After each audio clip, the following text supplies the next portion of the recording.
we met while we were both working at a company in Kentucky. Holly had already graduated college, so she was there working full time as an engineer. I had not graduated college yet, and so I was there on my last co-op before I graduated college. And so I was there as an engineering co-op, and so I was there part time, and our work overlapped quite a bit, and so we were interacting with each other a lot. And what drew me to her was just through those interactions of working together. One, she's obviously she's gorgeous, and so that was like physical attraction was definitely the first thing. I was like, this is the hottest woman in Kentucky. She carries herself very confidently, like, shoulders pulled back, like strong walk, like head up high, like she like, was confident who she was, and confidence is very like attractive. And so like this woman knows where she's going. I'm gonna follow her. Where's she going? And then outside of that, I really respected her work ethic. I thought that she was the hardest worker around, which I found very attractive. And then once I actually like started to get to know her and we started having like kind of non-work conversations, I learned that she has the best sense of humor out of anyone I've ever met. And yeah, so it was definitely like physical attraction, and then her confidence, then her work ethic, and then when I finally got to see her comedic ability, her like that. And so now when someone asks me what's my favorite thing about her, I say her sense of humor is my number one favorite thing about her. Yeah. So we did meet at work. I like to share because I like to humble myself sometimes. But my first interaction with Stephen was actually, hey, do you work for X department? And then he said, yes. And I said, great. I have a bunch of things I need you to do.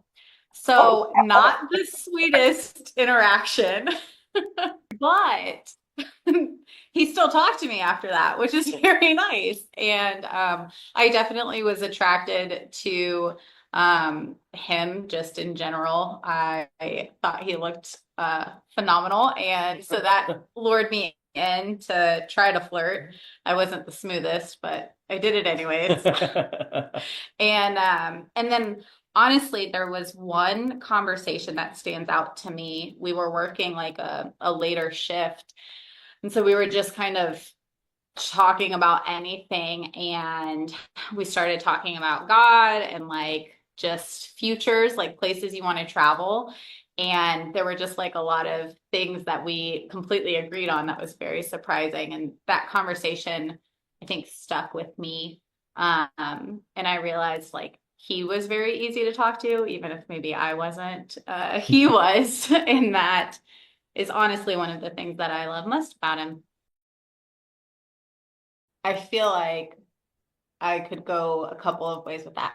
For me, if I think about like what is a successful marriage, it's liking each other and loving each other. Like point Mm, blank, that is how I view it. that's a good answer. Because I have seen so many marriages where because of lack of communication or prioritization or growing together in areas, people grow apart and they just don't like to be around each other, don't like to talk to each other, joke. And so for me, like a successful marriage is maintaining that genuinely liking one another and liking spending time with each other while still loving, respecting, and lifting up each other too. I think that's awesome. Like the only thing that I would add to that, and maybe just because I want to hear myself talk, because that's a great answer. It's funny. No, no. You know, liking each other, and I guess you actually said it when you said like lifting each other up, and pushing each other to grow closer to God. That's the only thing I would add to it. Other than that, I think that that's an awesome answer. Yeah, like growing. Because I think too, like for us, we have talked about continuous growth is important to us. So growing deeper in our faith, growing in aspects of like what we're aiming for. For us, we talk about like chickens or garden or whatever it is, but like we're pursuing things and encouraging one another to grow in that. I don't think either one of us wants to just be fully content and not being challenged in some aspect.